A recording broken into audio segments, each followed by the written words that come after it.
So continuing one last time with the partition generating function. We denoted it P of x, and remember the definition is the number of integer partitions of n is going to be the coefficient of x to the n. That's the definition of the ordinary generating function. And the formula that we found is the product over all I greater than or equal to 1 of 1 over 1 minus x to the I. If we expand this out as a series, it's 1 plus x to the I plus x to the 2i and so on. And taking, that's what each of these terms expands to, so we'll have an infinite product like this for all I. And if we take, for example, x to the 2i from this term, that corresponds combinatorially to taking two parts of size I. We want to use this interpretation to explore a few new things that we could count. So one of them is going to be what I'll call P sub O of n. This is equal to the number of integer partitions of n, which I can denote with this symbol, such that lambda I is an odd number. That's something I could count. If we're looking, for example, at partitions of 6, these are all the different part sizes I could have, 6, 5, 4, 3, 2, 1. If I'm going to count partitions into odd parts, it means I don't get a part of size 6, or size 4, or size 2. These are the only parts that I have to play with, 1, 3, or 5. So when I start constructing the partitions, okay, well, let's start with the biggest. I could do a 5 and a 1. That adds up to 6. I could take 2 3s. That adds up to 6. I could take a 3 and 2 1s. That's also legitimate. Or I could take 6 1s. Those are the only ways I could do it. So I can write those down for this example. Example, n equals 6. What do I get? I get 5 1. I get 3 3. I get 3 1 1. And I get 1 to the 6. In partition notation, this means repeat 1 6 times. It doesn't mean take the product. It's just a shorthand for partitions because it gets rather onerous writing those down all the time. Okay, that's one thing we could do. There's something else we could do. Let's look at PD of n. This is equal to the number of partitions lambda of n, such that now my condition, instead of being odd numbers, I'm going to have it be lambda 1 is strictly greater than lambda 2, and so on. This is partitions into distinct parts. So if I grab my parts, again, now I'm allowed to use all of these parts. I can use all of the parts of 6. The only condition is that once I take one, I can't take it twice. So 3 3 would not be allowed in this paradigm. Let's see what is allowed. Well, again, let's start with the biggest. We could take 6. Okay, 6 is fine. That's one part, so it's distinct. 5 1, also perfectly legitimate because 5 is different from 1. 4 2, right? We couldn't have that before because we couldn't have an even number, but we can have it under this paradigm of distinct parts. I cannot have 4 1 1. Oh, and in fact, I realized that that 3 needs an additional 1. Sorry. That's okay. We can sneak it back in there like that. There. Okay, so we got 3 1 1. So here I've got 4 2. And then what else have I got? I think I can do, let's see, what else could I do? I could do 3 2 1. That's got distinct parts. And that's it. Those are the only ones that I could do. If I start with a 2, I'm going to have to repeat the 2s or the 1s. And if I start with 2 3s, I can't do 2 3s. So this is it. I have 4 of these. Okay, so let's write what those down are. We have 6. We have 5 1. We have 4 2. We have 3 2 1.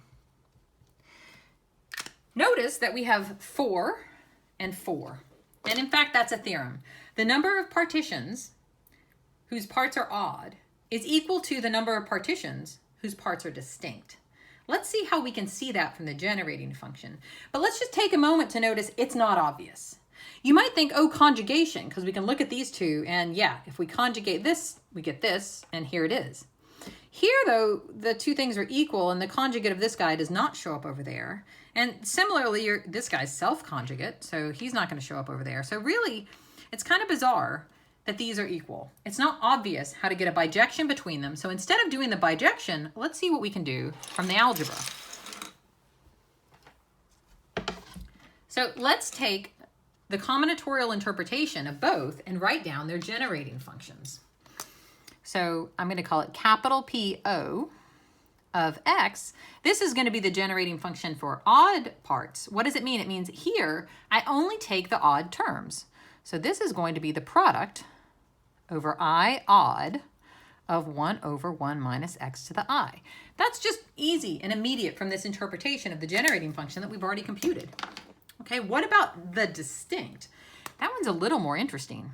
So PD of x.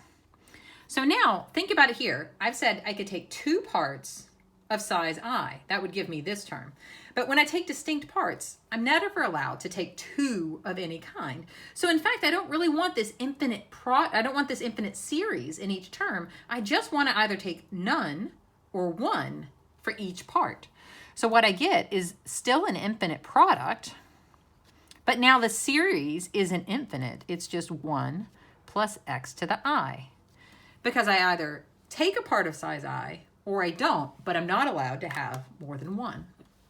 So we look at these and we think to ourselves, well, how can I prove that these two are the same thing? They don't exactly look the same. So what we're going to do is a little bit of algebra to massage it. So remember, here's a fun fact from algebra, that if you take 1 minus a squared, what is this? This is equal to 1 minus a, or sorry, let's do it this way, 1 plus a times 1 minus a.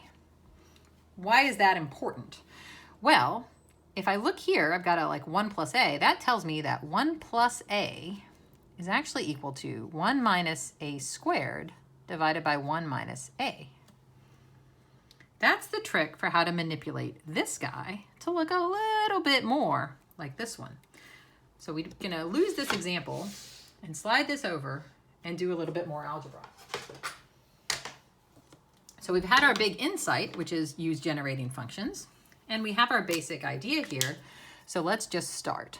I'm going to take the product over I greater than or equal to 1 of 1 over 1 plus x to the I. Oh, sorry, it's not that. I want to take PD that I'm starting with. So 1 plus x to the I. Okay, I'm going to use this formula to rewrite this. This is the product over all I greater than or equal to 1 of 1 minus x to the 2I divided by 1 minus x to the I. Here I've just let x to the I equal a in this formula. Okay, so that's legit. Now look here, I need to get the odd guys, and what I have is all of them, but I've got a lot of stuff on the top as well. So think about what happens if we expand this out. This is equal to the product. Well, let's not write it as a product. Let's actually write out all the terms.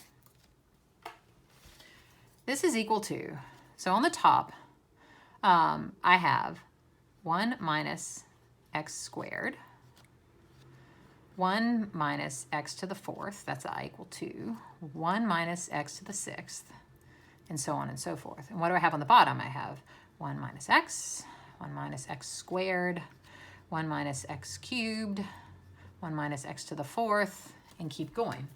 Now let's cancel out some terms. So I have 1 minus x squared on the top, and I have 1 minus x squared on the bottom. I have 1 minus x to the 4th on the top, and I have 1 minus x to the 4th on the bottom. 1 minus x to the 6th is also going to cancel with a term that comes out later. So what am I left with in the end?